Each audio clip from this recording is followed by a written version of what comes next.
First, Kyler Murray goes down for the year. Then Jalen Hurts gets injured. We still have Deshaun Watson disappointing. We don't know if you're going to get Lamar Jackson. Quarterback position's actually going to be pretty damn difficult this week. And we are able to embarrass ourselves with the tight end spot every week because I have no idea what's happening. I'm going to try my best, though, to go through and create these quarterback rankings, create these tight end rankings for week 16. As we do this, make sure you go down there, drop a like on this video. If you have any questions, feel free to drop them in the comment section. And in that comment section, you can find a link to Underdog Fantasy where you can check out all these cool player props every single week. Get into drafts with us in the live stream or best ball drafts in the public lobby. They have $1 million draft tournament contest for the NFL playoffs going on right now. And when you sign up with promo code FLOCK, they're going to match your first deposit dollar for dollar up to $100. And it's available in damn near every state. But that should be about it. Let's go through. Let's dive into this. Tier 1 quarterback. Don't have too much to discuss. We're going to go with Mahomes and Josh Allen. I don't even think it matters for us to spend 1 second on this because if you have both Mahomes and Josh Allen on the same team, you have some issues. I'm sorry to say this, my friend, but you made a massive mistake in not selling one of these guys during this season. Either that or you play in a 2-person league. So there's no reason even discussing 1 versus 2 here. But looking at 3, this is where we can begin to actually have some real conversations. And at this point, I am going to operate under the assumption Lamar Jackson is playing. And in a 4-point passing touchdown format, with the elite rushing upside we get from Lamar Jackson, I want to make a statement ranking here that if Lamar Jackson comes back, you play him. Okay, we're going Lamar Jackson at 3. It's a great matchup against the Atlanta Falcons. And one of the reasons I'm thinking Lamar may be back this week is the spread on this game currently 7.5 points. Now, I know Baltimore is at home. I know Atlanta is very bad, but regardless, if Lamar Jackson plays, I want you to put him in your starting lineup, and he is going to be playing on Christmas Eve at noon, so we should have that clarity by the time you have to make the decision. But someone who instead plays on Monday night is going to be Justin Herbert in Indianapolis. I mean, with Herbert, it's a fine matchup against Indy where you saw Kirk Cousins just throw the ball for 400 passing yards. Now, of course, weirdest NFL game you're ever going to see here. I don't know how much we can be taken away from that, but still will be a great matchup. You have Mike Williams back and healthy. You have Keenan Allen back and healthy. Herbert runs the ball just a tiny bit. I think it's a safe spot to put him as a top 5 quarterback. Then we're going to go Joe Burrow at 5. With Burrow, I mean, I think most weeks, yeah, you'll probably have him up there at 4. You'll probably have them up there at 3. I'm going to be a little hesitant. I repeat, just a tiny bit hesitant because he is playing the New England Patriots in New England. The spread on this game is about 3.5 points, obviously favoring the Cincinnati Bengals, but still tough matchup, tough defense to go up against. And then at 6, we're going to be going with Justin Fields, also in a tough matchup, tough defense going up against the Buffalo Bills here. But with Justin Fields, just like we said a week ago, despite the man having the Chicago Bears as the worst passing offense in the NFL at 137 passing yards per game. Yes, that is correct. 137 passing yards per game. He is still an elite fantasy option based off the rushing upside, even in a very tough matchup where they're playing in Chicago, but they are 9-point dogs. Now, going over to our next tier, we're going to be going with Tua Tagovailoa going up against the Green Bay Packers. I mean, the Packers defense looked pretty damn good this past week, but hell, that was the assumption. I mean, last week on Monday night, the Rams had the lowest implied team total of any team in the NFL. Vegas knew they were going to be horrible. We kind of knew they were going to be horrible. It was Baker Mayfield with no receivers, no offensive line. Everybody has given up in Los Angeles. Obviously, Miami, a completely different story. The Miami Dolphins are very good. This game is being played in Miami as well, where they are 4-point favorites. Waddle and Tyreek are both fully healthy. And then going over to 8, we're going to have Trevor Lawrence going up against the Jets. With Lawrence, he's been better than this over the past month. I mean, if you're looking at November and December, I believe Trevor Lawrence has 14 passing touchdowns to 1 interception. He's averaging almost 300 passing yards per game. Lawrence has been phenomenal. But at the same time with Trevor Lawrence here, it's a tough matchup going up against the Jets. The Jets just held Jared Goff and the Detroit Lions to, a reasonable performance. And right now, the line on this game's actually 1 point. You kind of have the New York Jets favored depending on the sports book that you're looking at. Which is a very tough matchup. And then at 9, we are going to go with the quarterback that had 400 passing yards this past week. We are going to go with Kirk Cousins against the New York Giants. Giants defense, kind of whatever. I don't think you're that scared of it. And with Kirk Cousins, I mean, hell, he's gone out there and he's been a phenomenal quarterback in fantasy. Of course, he's not really giving you much rushing upside, but these games between the Vikings and their opponents have been so high scoring, where if you're looking at the Vikings defense since, just call it November, or maybe, hell, just say since Halloween, 26 points allowed, 20 points allowed, 33 points allowed, 40, 26, 22, 34, and 36 points. The Vikings defense can't stop anybody. This is making it where, hell, Kirk Cousins already has 554 passing attempts on the season. About to go over 4,000 passing yards, back-to-back weeks with over 400 passing yards. Oh my gosh, you got to play Cousins. And going over to 10, we will have Dak Prescott going up against Philadelphia. With Dak Prescott, I mean, I think you would be more excited if it wasn't for the matchup he is playing in. And you'd be way more excited if you actually had Jalen Hurts playing. If Jalen Hurts was good to go, then I think you move Dak Prescott up these rankings. But right now, the Dallas Cowboys are favored by 5.5 points, depending on the sportsbook you're looking at. I think they can run the ball in the second half. It does suck you don't get Jalen Hurts in this game. Would have been a very fun one to watch. And then at 11, we're going to be going with Geno Smith going up against Kansas City Chiefs. Good matchup against the Chiefs, where it's not like the Chiefs have some elite level defense, and we know for a damn fact the Seattle Seahawks aren't going to be able to just go to Arrowhead and run the ball over and over and over again with Kenneth Walker. Mahomes going to put up points. That's going to make Geno Smith drop back very often, rack up those passing yards. He actually would be a little bit higher if it wasn't for the fact that you had no Tyler Lockett here. Now, our next guy is going to be Daniel Jones going up against that very soft Minnesota Vikings defense we just talked about.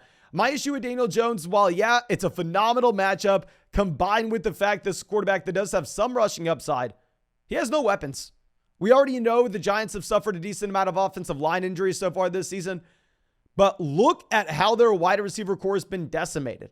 Kenny Golladay, after getting the bag, said, you know what? Hey, I'm paid. I'm done. I don't need to worry about this NFL business anymore. Kadarius Toney obviously had the fallout, now standing in Kansas City. Sterling Shepard, season-ending injury. Wan'Dale Robinson, season-ending injury. Top 4 wide receivers in this offense are out. It's just such a tough spot if you're trying to find playmakers for Daniel Jones. If he had, just anybody at wide receiver not named Darius Slayton, we would have him higher on this list. And we're going to go Jared Goff at 13 going up against Carolina Panthers. Goff playing behind that elite offensive line. Goff, great skill position group around him. Obviously, he's not going to have much rushing upside, though, and going to be a matchup against Carolina Panthers, where I don't know how high scoring this game actually is. And we're going to go Tom Brady at 14. Brady at 14 is going to be a little important. I want to move down these rankings even further because I know we have so many quarterback injuries. Well, Brady and the Bucs have been bad. 100%, you cannot deny that. Also, they are favored by 6.5 points going to Arizona in a very plus matchup. Tom Brady still has passing volume. Like, Tom Brady hasn't been good. The Bucs are not good. I'm not going to try to argue against that. But at the same time, hell, with how they go through and call these plays in Tampa, Tom Brady has over 600 passing attempts this year. Tom Brady's going to end this season with over 700 attempts. Tom Brady, is going to be a top 5 quarterback in passing yards, regardless of what he is as a real-life quarterback at this point and what his skill position cast is compared to years prior. Still an okay high-end quarterback, too, in fantasy, in a good spot. Now, I know everybody's going to be asking, what about Gardner Minshew? What about Gardner Minshew? We need Minshew. Don't play him. Trust me, back when Gardner Minshew was balling out, I was in college trying my absolute best to grow out a mustache. I was all in on the Minshew mania, and sadly, I don't know if you could tell, it did not happen. I hope Gardner Minshew comes in and performs very well for the Philadelphia Eagles.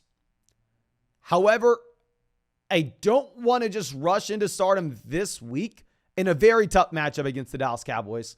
Now, let's go over to the tight end spot. Travis Kelce at 1 in his own tier. I don't even think we need to talk about this. And can we actually have 2-tier gap between Kelce and all these other guys? Because after Travis Kelce, here's what I'm going to do. throw my hands in the air and say, I'm an idiot. How the hell are we supposed to rank these tight ends? I feel like we are at the slot machine in Vegas, spinning the wheel and hoping that we get lucky. How the hell am I supposed to know this? We are going to go TJ Hawkinson at 2 with Hawkinson. Hard to be too excited about him considering the fact that this past week, the Minnesota Vikings had over 400 passing yards. And while TJ Hawkinson, had 9 targets, he only had 33 receiving yards. Hawkinson scored 1 touchdown since going over to Minnesota. But at the same time, I mean, if you're looking at his targets, 9, 10, 9, 6, 6, 8, 6. So the targets are there, but obviously, I mean, you have some red flags. With George Kittle as well, we're going to go Kittle at 3. Like, I understand Kittle's been very boomer bust, and Kittle is probably going to be worse this week, considering the fact that, hell, you probably have Deebo Samuel coming back in. But the thing is, who am I supposed to rank here? I mean, going over to 4, what am I supposed to do? I'm throwing my hands in the air and saying, if we get Lamar Jackson back, maybe, just maybe, Mark Andrews can do something. I mean, it definitely doesn't look like it. But the man has had volume over the past month. I mean, over the past 5 weeks, 8 targets, 7 targets, 7 targets, 6 targets, 7 targets. It's a good matchup against the Atlanta Falcons. You're hoping this offense will be better if they get Lamar. The offense has been horrible over those past 5 weeks. 13 points scored, 27, 10, 14, and 3. Dropping down to our next tier, Dallas Goedert. I don't know how we're supposed to get too excited about Dallas Goedert when he's coming off an injury, when he is going up against the #1 toughest defense against opposing tight ends in the NFL, when at the same time, hell, you got no Jalen Hurts. We don't know exactly how good Gardner Minshew is going to be here. Then we're going to go Evan Ingram at 6. With Evan Ingram, another tough matchup going up against the Jets, but the man's been very good over the past 2 weeks. Just had a fine performance this past week against the Dallas Cowboys. Lawrence has been phenomenal, but still, it's a very small sample of success for Evan Ingram. We're going to go David Njoku at 7. I mean, with David Njoku, clearly you have had Deshaun Watson disappointing since he's came back in, but David Njoku over the past 3 weeks has gone out there. He's had over 20 targets. David Njoku is an extremely talented tight end. You'd assume this offense gets slightly better. And now going down to our next tier, and I know y'all are saying, okay, Mason, yeah, we get it. This is bad, but let me just keep on saying how bad these tight ends are. Darren Waller, why we don't want to start Darren Waller is he played fewer snaps than Foster Moreau last week. He looks like he's in a tight end by committee. Darren Waller really has not had, a good game this entire season. The best game he's had was back against Arizona in September, where he had 50 receiving yards and the receiving touchdown. But hell, Dalton Schultz at 9. Everybody hated us, was screaming at us that we are so stupid that we had Dalton Schultz way too low in our tight end rankings last week. When we had Dalton Schultz around tight end 9, around tight end 10, and the Dallas Cowboys managed to score 34 points and Dalton Schultz has 15 receiving yards. Like, please don't get mad at me that Dalton Schultz was not the player you drafted him to be. Dalton Schultz this season, is outside the top 12 tight ends in fantasy points per game.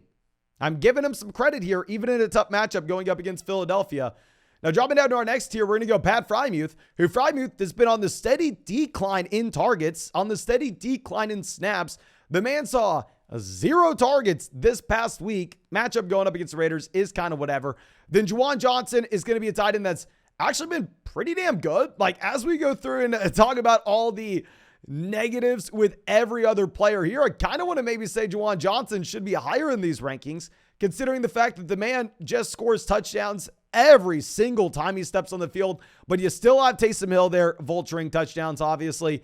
And then our last guy is going to be Dawson Knox against the Chicago Bears. We're going to throw our hands in the air and say, I have no freaking idea what's going to happen. We know Dawson Knox is in an offense where there will be a lot of points scored, but it is so spread out that it's almost impossible to figure out who they're going to go to, not named Stephon Diggs. So I'm sorry that we sounded very pessimistic in this video. I just get very frustrated in trying to start our tight ends every single week. And that it seems like if you don't have Kelce, there's no right answer. And I have a very difficult time to being excited, being confident with any of these tight ends. But I think that's all I got for you. Of course, if you enjoyed this video, please go down there, drop a like on it.